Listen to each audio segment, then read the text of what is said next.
Welcome to the IVM Podcast Network.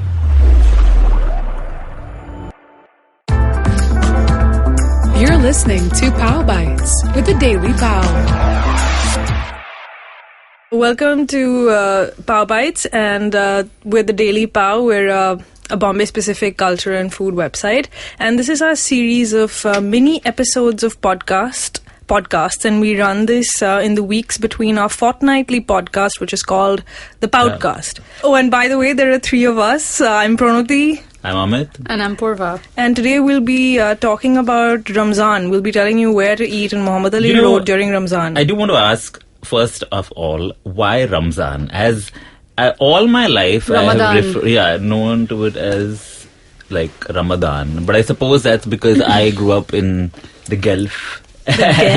And where it was known as Ramadan, which is, I suppose, the Arabic, Is how, yeah.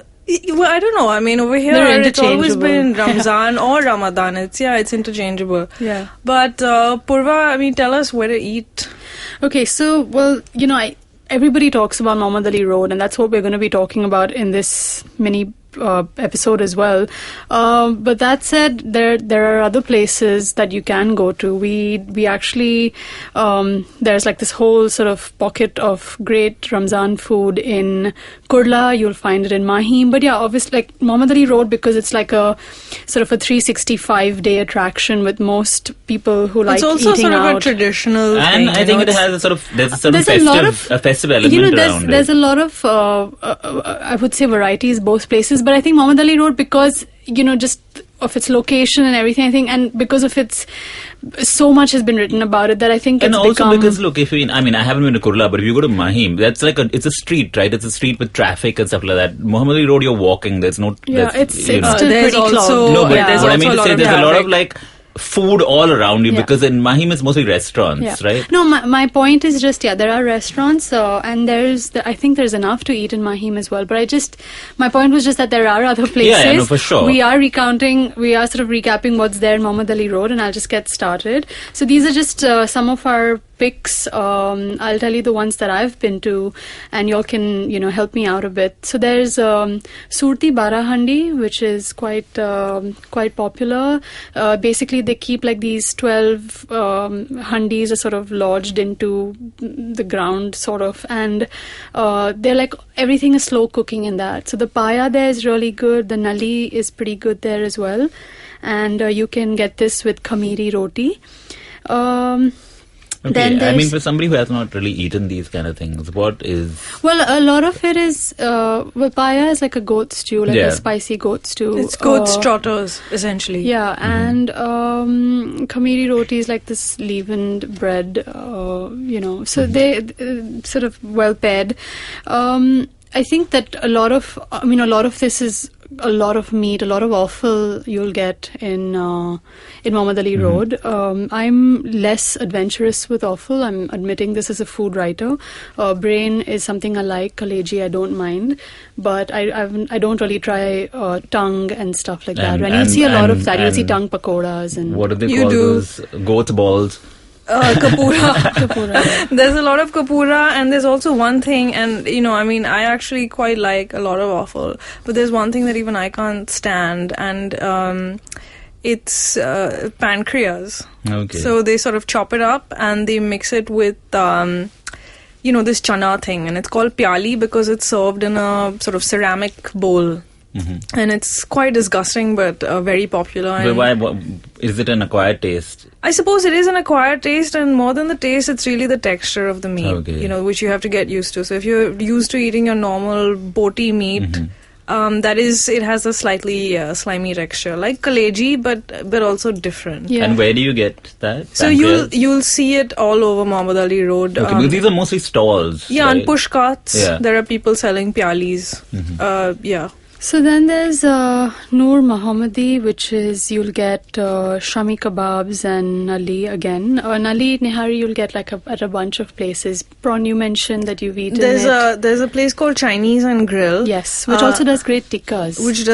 But it doesn't serve Chinese food? I think it does serve Chinese food, but I don't know why they've named it thus. But the nihari is excellent. It's oily, it's quite fatty, but it's superb. So I would definitely recommend that for Nihari. Then I'm a massive Beda roti fan. Like for me, egg over any kind of roti is always a winning combination. So there's I like it at Taza Food Center, and they do it with cheese. So the chicken cheese Beda roti is really delicious. Cheese again with anything works for me. But there's also Jilani. There's also Jilani. So Jilani is you have to go. It's in Bori Mohalla. Right. And the street is called Khara Tank Road. It sort of, this road leads to Mutton Street. So it's fantastic because again they do this amazing chicken and cheese Beda roti, and it's quite super. No, so guys, just check out the addresses for the Mohammed Ali Road thing. It's like this warren of streets, isn't it? Yeah, it's a warren of streets. So there's Mohammed Ali Road, but then that whole area is sort of interlinked, and you have. I mean, there's a lot of Ramzan food to be had in Bori Mohalla as well. Yeah. And it's like just a short walk away from, the main mosque, Bori Mohalla. So it's all sort of, it's all part of this food trail.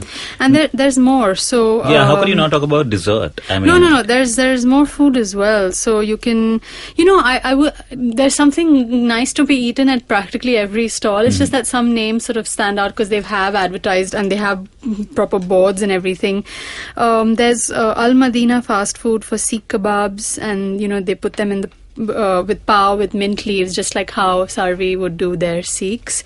And there's also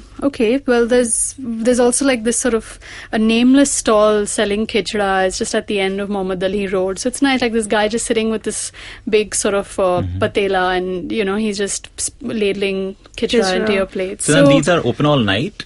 I've always been around just after midnight, and the place is buzzing because everyone sort of eats at that time, quite late. So and go in a group, because then you can try enough, and it's not just. I mean, an individual food trail would be slightly. What about challenging. the firni? Do you like the firni? There's Sulaiman Usman Mithaiwala does good firni. Malpua is a big Ramzan sort of fixation. So there's Tawakkal, which is good, known for like it's Malai and Malpua, and they do Malai in like different flavors. It's a big chain of sweet stores, Yeah, so is there anywhere for firni, or? Well, I usually sort of outside Minara Masjid, you have a whole bunch of people selling this stuff from carts. It's on the street, and you have firnis of various hues. I mean, I just have the white firni, not the flavored ones. Yeah, I always go for the white one as well. And it's pretty good. Yeah. But I mean, if I was having a really heavy meaty Ramzan meal, I would like to end it with ice cream. Yeah. So there's Taj ice cream, which is an institution. It is an institution. It's hand-churned ice cream. They do seasonal flavors, and they do. They're very well known for their sitafal. Obviously, mango is available right now, but they also do others like strawberry and stuff. Yeah, they do all kinds of fruit flavors. Chiku, maybe. But I think the one that beats sitafal, which is their most popular, is guava. Oh, I haven't actually tried that. Quite amazing. Yeah. What's great about Taj is that they sort of revamped it, and they have like these cute little, just like these benches. So it's like a communal seating, but they'll take you to the back of the store to see how like their little equipment, so where they're churning, the milk and stuff like that. So a very sweet place to go to. There's also Nurani Milk Center for Malpua. So there's a lot of choice. There's a lot written about Mohammed Ali Road, so you won't have any difficulty sort of charting a map for yourself, or you can go with our recommendations. And what about tips to sort of how you prepare yourself? Because this sounds like a whole lot of meat and a whole lot of sweet. It is. So what you should do is, like I said, definitely go in a group. Numbers always helps there. Starve yourself the whole day. Starve yourself. I don't think that always works, because then you end up like feeling very hungry and also feeling very full quite soon. No, but if you get like a plate of tikkas between 4 people, that's a good way to tackle it. Like, or if you're a couple going, just basically eat like smaller portions everywhere, because there's so much to cover in that street. And even the ones that haven't been written about, there's a lot of discovery involved in Mohammed Ali Road, and this is what I feel each time I go, that there's there's so much to eat that was not necessarily on my list. So just go with an open mind. Stop if you're curious. Stop whatever catches your fancy. Yeah, and it's sort of common sense, but you usually go where the crowds are.